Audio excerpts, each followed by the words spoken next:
Welcome to Coaching in Session, where limits end and growth begins. Hosted by Michael Rearden. This is your space to challenge the ordinary, Unlock your potential, and step boldly into your next chapter. Your mindset journey continues. Welcome, Ahmet Bozer, to Coaching in Session. How are you doing today? Thank you, Michael. Doing very well. Just came back from exercise, so I'm feeling especially energized. All right. I had my exercise earlier today, so we are both energetic and ready for an amazing episode. Today, we're going to be talking about your work. You are an author, and you are an individual that empowers people to discover their greater potential. And all of these things are powerful things, from the wisdom of being an author to writing a book and to sharing your journey in life. And I think some of the nuggets of wisdom that we're going to learn from you today are going to be maybe some of the most important things we'll have for this year, because as we're building ourselves, it's not only that we're creating and pouring a new foundation for our empire, but we're looking at other people's empires and what they have done in their life so we can admire, so we can also envision. Typically, I like to think of Chinese culture, how they have these huge palaces, and how we live in these modern glass homes today is very different, but we cannot help but appreciate what was the past. And so today we're going to be learning about your past and also your present and maybe even your future. But in your own words, can you tell the world who you are, what you do, and of course, how you help? Absolutely. In a brief way, I'm a global business executive who turned a passionate explorer of personal growth or passionate explorer of human potential. So I've had about a 30-some years of full-time working experience, bulk of which about 25 plus years at the Coca-Cola company. And I've had a number of roles. Basically, I started in finance, moved into general management, and my general management roles started with Turkey and expanded to neighborhood countries and expanded. In the end, by the time I got to my last job, I was the head of Coke International, responsible for all geographies outside of North America. And I retired from that in 2016. And you can imagine, if you're a full-time professional business executive all your life, pretty much for 30 years, and you retire at an age where you have a lot of energy and what to do, I asked myself, what am I most passionate about? And this passion I had even in my leadership roles, because I believe that an organization excels when the people inside discover their greater potential. And of course, they work well together. So I've always been passionate about this, and I decided to carry that passion into my post-executive life. And the way I think about doing anything is try to figure out the system behind it. So if you can figure out the system behind it and make that system work, the rest happens sort of naturally. So I set myself out to develop a system for personal growth and realizing individual potential. Took me 8 years, and the source of this wasn't science or religion or anything like that. It was my personal experiences, but I wanted to present them in a non-dogmatic, flexible yet actionable way for people to understand and apply in their own lives. That was the goal, and that culminated in a book called Soulgery, short for Self-Surgery of the Soul, which I just launched a few months ago, end of October. And now, going forward, I believe so much in what I wrote that what will make me happiest and most fulfilled in life is seeing that more and more people embrace this system, which they can adapt for their own circumstances. It's not dogmatic. It's not based on any religion or a specific philosophy. It's more common sense, but sort of grounded in my experiences. That more and more people embrace soulgery and experience, great things in their lives because they have done it. So that's my sort of mission for as long as I breathe and I can work. And that's who I am. Perfect. And we're definitely going to be looking at that book a little bit later. I wanted to dissect some of your entrepreneurial background or your business background, especially working for Coca-Cola and being the head of the international sector. I think one of the things I wanted to ask, and I think is going to be maybe one of the most important things in our conversation, is as a leader or as someone who's leading the organization or the international sector, you had the opportunity to work with many other managers and supervisors and just workers of Coca-Cola. And I'm sure you have seen the good and the bad, from people who maybe shouldn't have been there or didn't belong, to the people who were maybe high, high eager people who wanted to be successful. Where I think as a leader, we can help people, especially in that role of management, be better to make the organization better. So, what was one of the things that you saw while you were at Coca-Cola, or maybe even one of the things that you did to help people reach a greater potential in their roles? So I guess the number one role of the leader is to create the environment for people to grow. So what's an example? If you're micromanaging, then you're just basically telling people what to do and controlling them all the time. Does that grow people? Not so much. But if you sort of give people goals, even collaborate while setting goals. I could go that far. Encourage people to work together because people learn from each other. We don't grow in isolation. I learn something from you and you learn something from me and we both grow. So encourage an environment where there's collaboration. What that looks like, I might have meetings with a leadership team, but I might go deeper. Maybe once a year, I might have a greater team come together. And I always thought that those kinds of meetings were so important because that's the experience of collaboration and people feeling the team, the support and the richness you have. All of that contributes to the growth of the individual. And everybody's different. I'll have to admit that. Some people, as you say, they are very eager to grow. So in my one-on-one interactions with people, I tried my best to meet them where they are. Like if you throw a so audacious growth goal to someone who is sort of not sure whether they can do it, that doesn't help them much. But if you meet them where they are and just show them maybe they can do 1-2 more things. And then once people experience that growth, they're motivated and then they want to grow. So that's the number one thing. I think create the environment, and that just shows up in so many things in terms of types of meetings you have, how you run the meetings, your one-on-one interactions with people. One of the things I've noticed, and I'll just conclude here, is that people always ask me, well, you've dealt with so many different cultures around the world, and how do you deal with these differences? Well, you know what? We're all human beings, and there are certain common, what I call human qualities we all respond to.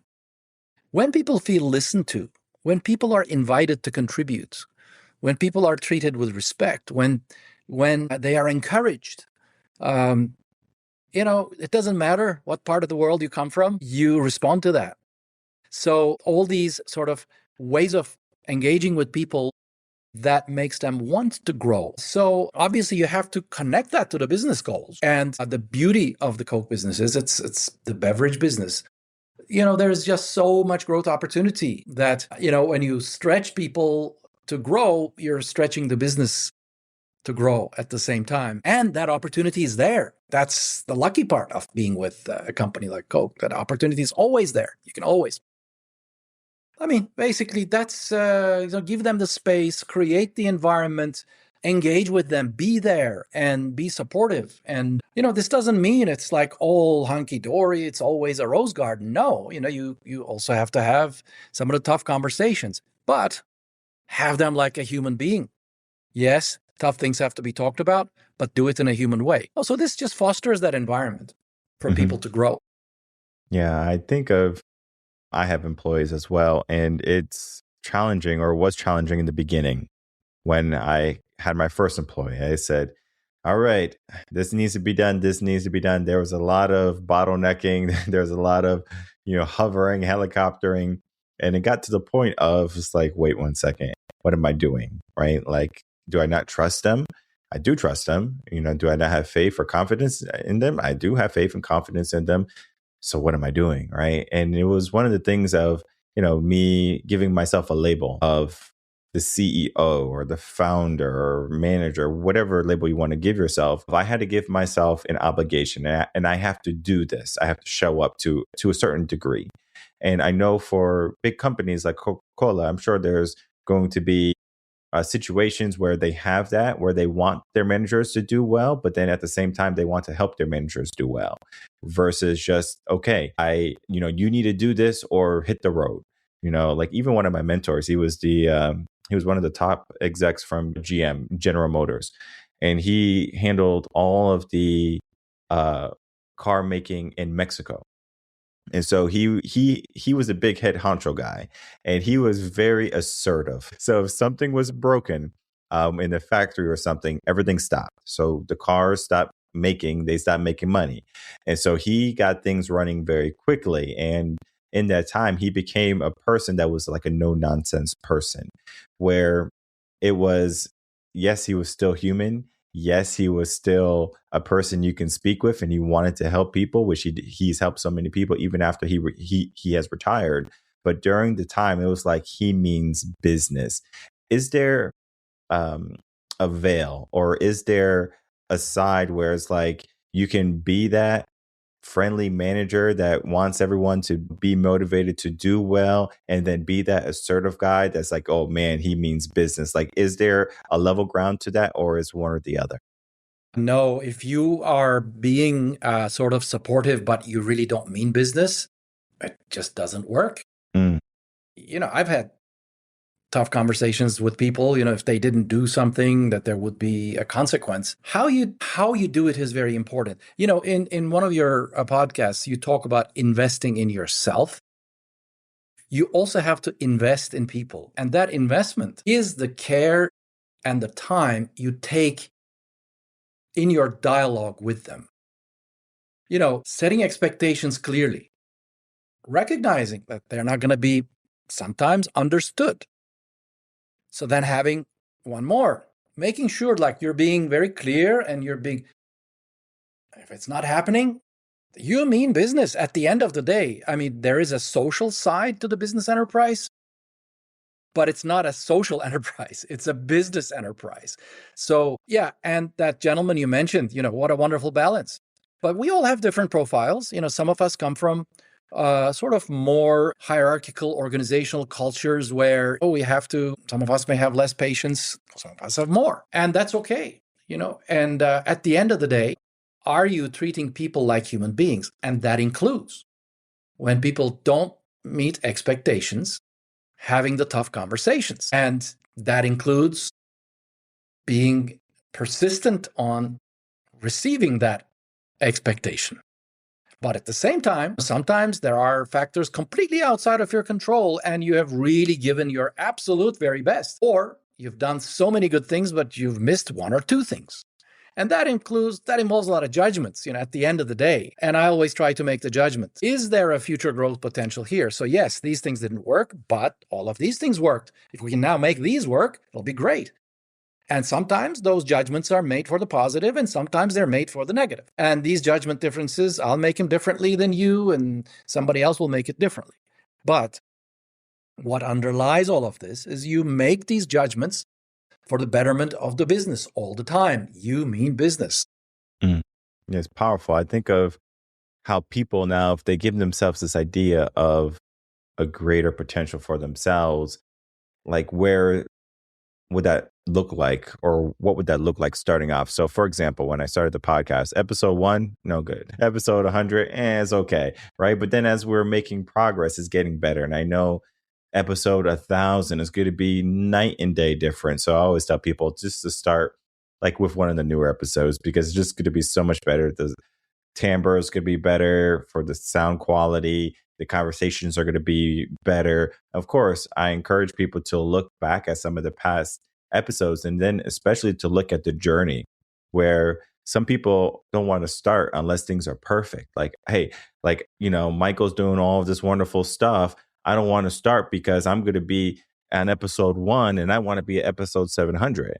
So people sometimes don't even want to step into a greater potential because they're comparing themselves with so many factors. And I did want to, start off with your book, Soldiery. And one of the reasons why you wanted to write the book and to share it with individuals, because I think writing a book or a story is a wisdom impartment onto the world. because that book is going to be here longer than we're here, right? It's going to be in the libraries. It's going to be available online or any digital platform. What it is going to be in the next, millennium or whatever. And, data, for example, has changed. I was thinking about this, how we had cassette tapes in the 80s and the 90s, and now we have everything digital and everything is streamed. So we are living in a different world, and paper or books in general have stood the test of time, from the commandments on stone to the scrolls and ancient literature that people are still hungry for today. Once you put something on paper, no matter what, people will find those words, and it's going to bring some level of meaning into their life.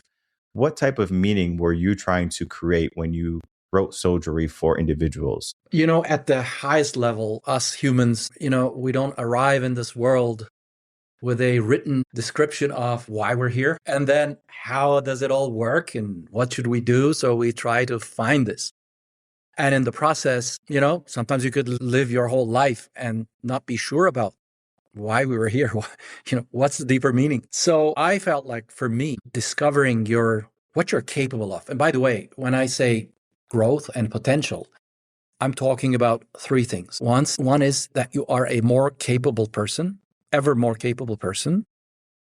Second one is that your impact is ever more profound, and you are a more resilient person. So capable, impactful, and resilient. This is what I've defined as growing. It's this lifelong process of advancing in all of these dimensions.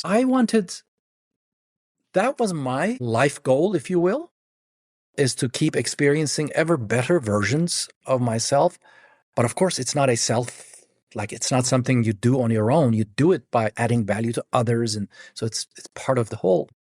I don't mean to suggest that should be the meaning of life for anybody. This is just for me, because I thought I found that. I wanted to share that so that people can find their own. And there's like a chapter in there called The Source, finding that source of meaning for yourself. But at the same time, this sort of happens as a natural part of your lived experiences. Like you go through an experience and you start realizing some of those deeper questions, or you start having new perspectives on those deeper questions. And this all happens while you're living. I wanted to sort of describe this journey, that life journey that we all have, of becoming a better human being as defined by those dimensions, and then let people sort of pick what they think works for them in their lives and use it. Overall, there is just this void. People say happiness. What is happiness? Is it like the moments you feel happy? Is it possible that in all your life you will always feel good? No. So there is no definition for happiness. There's this thing called love. What is love? How do you define it? How do you chase it? So there is fulfillment. All these things, we invent words for why we're living for, what we're living for. And I'm not trying to decide what it is, but I'm trying to serve this framework to help people find their own, how they define it, and then live that, meaning. So that was the initial idea. It's like I got a hit on what's probably most common to all of us as human beings, but it has to be something very practical that you could do things every day with it. And then in the process, you will reach higher levels of consciousness as a human being. And as you do reach higher levels of consciousness, you will find your purpose, your meaning. Even if you don't find, as long as you keep searching, you will become a better human being. For those reasons, I figured this is a worthwhile effort, so let me start writing it. I think of the aspect of how some people are going to look at their higher potential or themselves to be a better version of themselves, where they think of that end person, right, or close to it, because where is anyone to say this is the end? Can someone say, all right, today I'm the most capable I'll ever be in my life? Am I the most impactful I'll ever be in my life, or I'm the most resilient I'll ever be in my life? No one can necessarily know that they're there. It's just that every single day they are progressing to be better in those areas, or they're searching, how can I be better in those areas?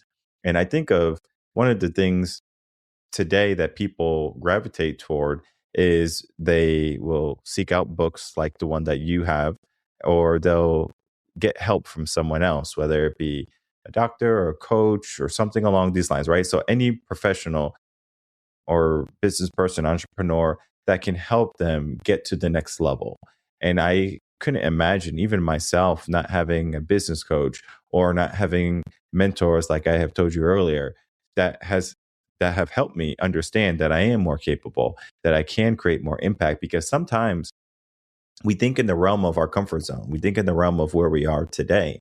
And it's challenging, especially in our world today with all the eyes and all of the social media, to be resilient to a negativity of what someone might say, because we could think of people who have accomplished great things in their life where they have could have had so many naysayers saying, "Oh, this will never be done. This is not possible." So many people are living smaller than what they're capable of.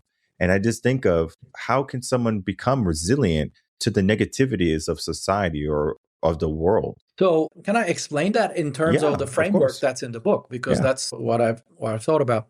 In the book, I have this thing called the self map, which basically defines what is a human being made up of. So in there, I talk about two groups of things, actually three, but I'm going to talk about two here. One is what I call human equity. Think of this as assets, just like, equity in your home. So these are things we can build for the rest of our lives to be ever richer. And these are three things here: love, wisdom, and your character.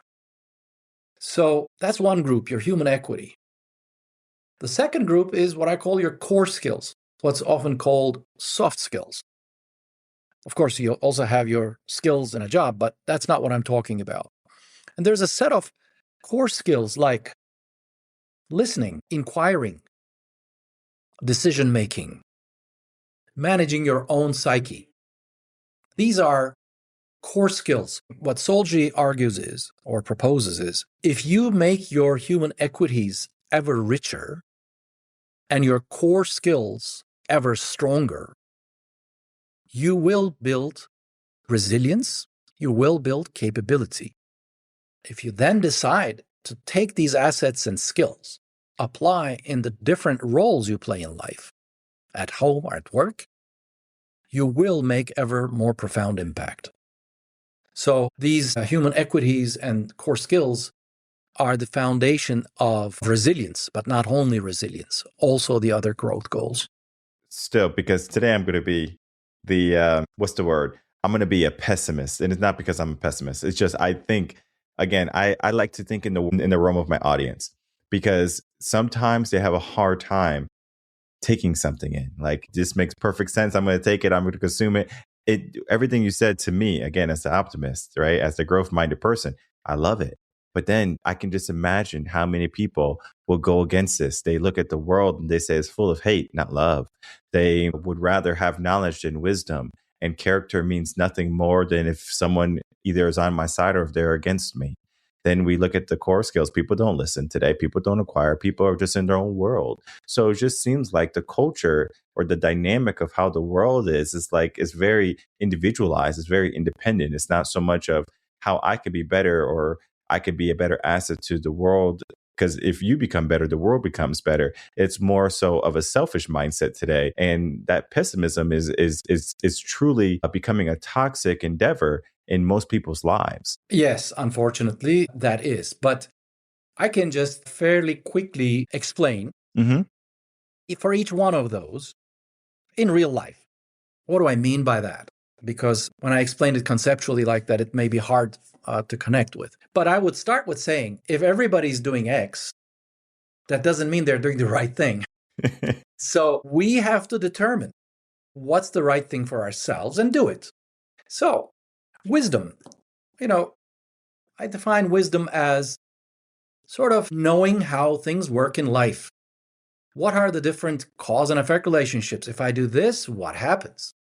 So whatever it is I'm looking for in life or in my job or in whatever, if I figure out how things work, do I not have a better chance of getting what I want? So If other people aren't interested in building their wisdom, so much better for me. Because I'm going to learn before they can. I don't know if this you could approach it rationally in this way, right? And so let's talk about character. So I define character as the collection of human qualities, or let's say character traits instead of human qualities that define us. These are things like integrity or courage or respect or humility, these kinds of things. Now, we don't live alone. How we influence people in the way of our being. Yeah, we influence people in two ways, with what we do and in the way of our being. It's not only what we do, it's also how we do it. Two of them together creates an impact on the other. Now, isn't it rational to argue that for me to get what I want in life, I have to create the right impact on people? And is it not true that the impact I create is through what I do and how I do it? So, is it not in my own benefit for me to be more observant of what kinds of human qualities have what kind of impact? And if I find human qualities that really bond me with others and that I can work with others in a positive, proactive way, all I need to do is act with those human qualities so that I'm continuing to impact and influence others. So that's the rational argument for character. I saved love to the last. Now, love is the most overused word. We call everything love. You love your clothes, or you love your car, or you love your home. But love has been part of the human experience for as long as probably we have existed. And for millennia, people have written about it. It's hard to define, but it's real. So I try to take this approach to love. It is an enduring attraction towards something. It doesn't have to be people. It can be your job. It can be your family. It can be your country. It can be the world. It can be the nature. An enduring attraction, you feel like you're pulled towards it. But then it's such an attraction that pull brings out the best in you. So defining love in this way, does it not become worthwhile? Do some things so that you can experience this pull a little bit more. Now, that doesn't mean talking lovingly or nicely or in an inauthentic way. That's not what I'm talking about. I'm talking about experience this enduring attraction. And the key word here is enduring. You don't lose this attraction because you get upset or you get jealous or you get, you have setbacks. The attraction remains. Can we, for the rest of our lives, feel that enduring attraction towards just one thing, whether it's one person or one cause or something? And none of this stuff happens overnight. It just requires, you talk about mindset, having the mindset of investing in yourself. This is a form of investing in yourself because you want to experience this enduring attraction. So I'm going to answer your question in one other way. You might say, oh, Ahmet, all of these things you're saying, yeah, they make sense, but wow, this is just like, it takes too long. And yes, but look at this. If you followed such an investment in yourself consistently, systematically, through the rest of your life, you will get to a point where some of the things will be so internalized and you will naturally start to perform better and better in everything you do in life. This is almost like the piping but at the same time, you don't have to wait that long to experience the results. If today you made a decision, this human quality thing is interesting and, the courage thing resonates with me. You think about it a little bit. What does courage really mean? Does it mean this or that? And you land on a definition. And so what does it look like for me to act on this? And then you start acting. Maybe you do make some mistakes initially, but then you persist with it and you start acting. by the time you have acted with courage in ways that you haven't before, maybe that was your sort of missing point, watch for the reaction from others. And then you will see how you're influencing and impacting people. That's your win. You don't have to wait for your win for, years and years. So the beauty of this is that you don't have to do everything. You can try to be more open-hearted. Let's see what happens in your life when people notice that you're trying to be more open-hearted in an authentic way. You will burn along the way, but adjust, learn, see what happens. So the wins, occur along the way, but they're not the kind of tangible wins that, like, you didn't get $10 more today, but they're probably more precious. I think of experiences I had in my life, from maybe it could be fitness or doing things in the realm of mindset and spirituality, like yoga. I did Bikram for a time when I was living in Connecticut. And it was because I was having some sciatica problems from an injury that I got from running a race I shouldn't have been running. Well, either way, I started this journey of Bikram and I got really good at it. And I remember the teacher that I favored was one who was very tough. She wanted to push you from the stretches to the mindset of being in this room, because in Bikram, the room is like 105 degrees with 80% humidity. So it's not a comfortable place to reside in. And one of the things she encouraged was people to take breaks when they needed them, but to not take breaks. So it's like, if you have to lay in your mat because you're new, you're feeling dizzy, please do so. But I want you to push through the discomfort. I want you to push through the pain. And one of the things that we would do is we would have our cool water bottles right there. And they look so tempting all the time. And I'm telling you, I can't tell you how often I looked at my water bottle and I didn't take a sip because she was staring at me. She was like, "You better not take that sip." And I'm like, okay. But in my mind, I was like, I'm going to love that sip when I take it. And when I got to the point where I can do the whole 90 minutes without taking a sip of water or laying down on the mat, and I took that first sip after the class was over, I was like, wow, how precious this was. And I think of just other aspects that might be more in line with how people are today. For example, they don't feel hungry today. People don't feel hungry because the moment it's 3 o'clock, I need to go eat. But do you feel hungry? No, it's like it's 3 o'clock is dinner or lunch or whatever. So you just have this biological time, or work says at 12 o'clock you have to eat. But you might not be hungry. But then you say, if I don't eat at lunch, then I can't eat until I get dinner. So I don't want to be hungry until dinner. So I'll only eat at lunch. So people are doing some things in life that might not be for them at the time because maybe they don't need it. And I can't tell you how much people waste life today. They just waste it and they're okay with it. And some people don't know better. Some people have been told the negativities of what they are or what they have been doing. They look at maybe their parents as not good examples and they say, well, my dad did this or has always been done this way.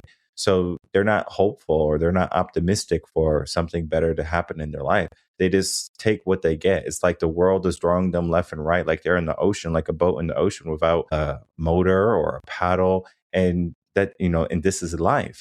And one of my final questions for you is, as an individual, we have the potential to change our situation if we don't like it, right? If you're hot, you can go in the AC or maybe jump in the pool or the water.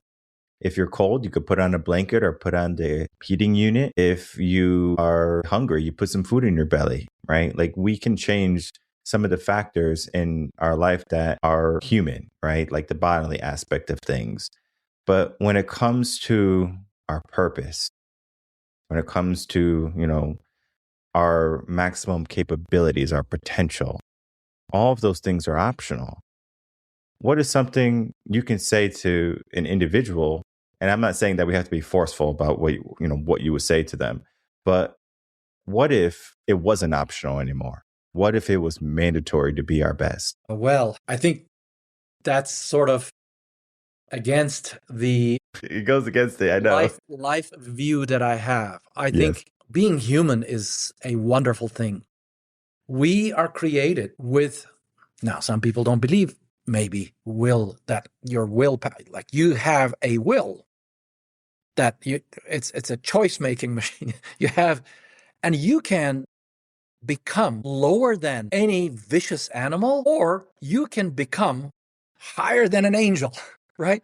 Imagine the spectrum of outcomes for you as a human being in this thing called life, which on average is about 77 years. We have one life in this body with this name.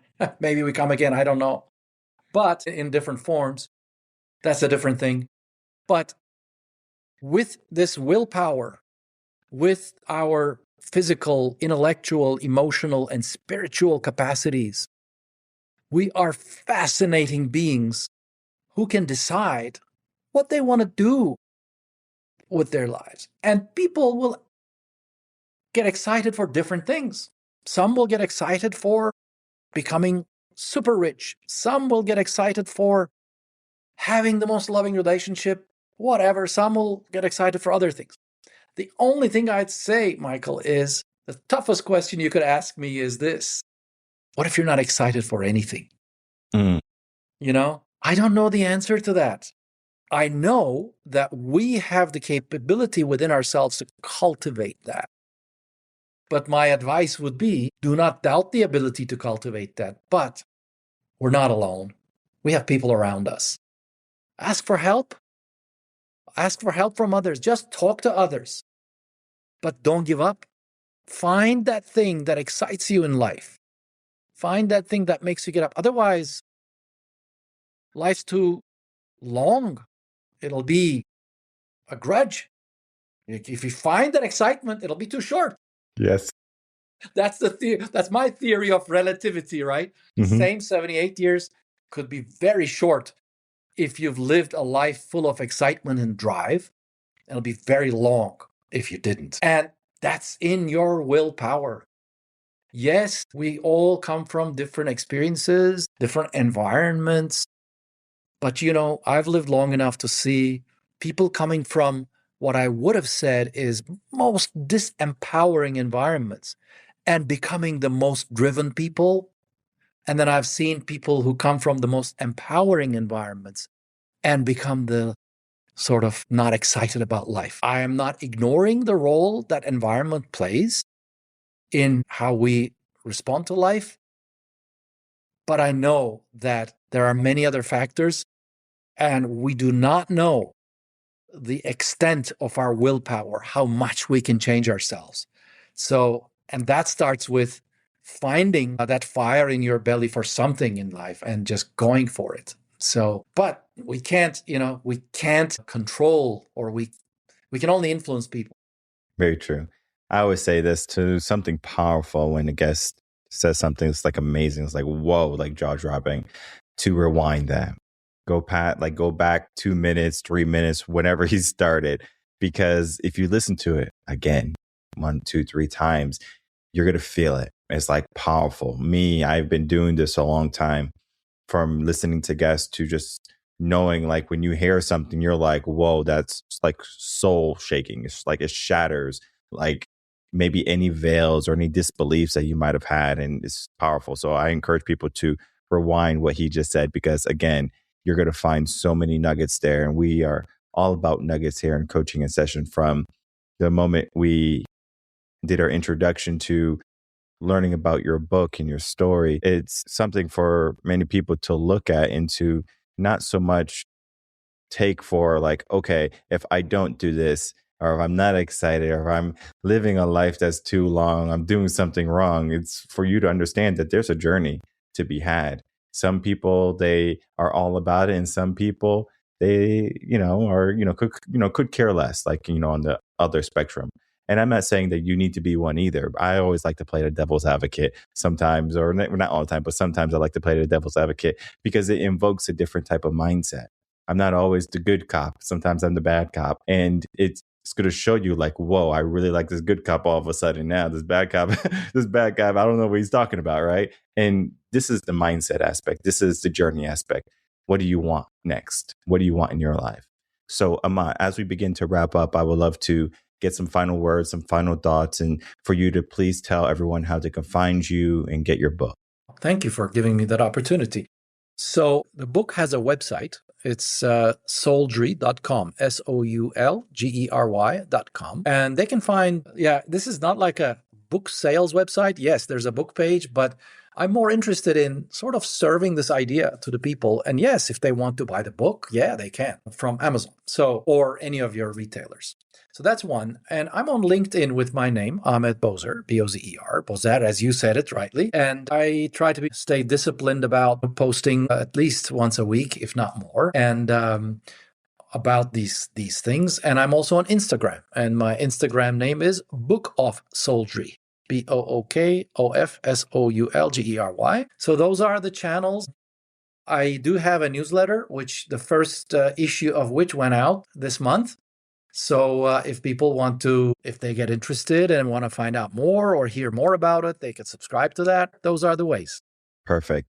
I just made sure that we were connected on LinkedIn. I love to stay in touch with guests or just people who are on a mission to do immense change in the world. And I encourage people to check out Soulgery, of course, but then also to do the little things like subscribing to your newsletter, because those nuggets are so powerful. People think that if they see like a gold flake in the river after they're sifting through the sand and the rocks and all the pebbles, that, this little flake is nothing.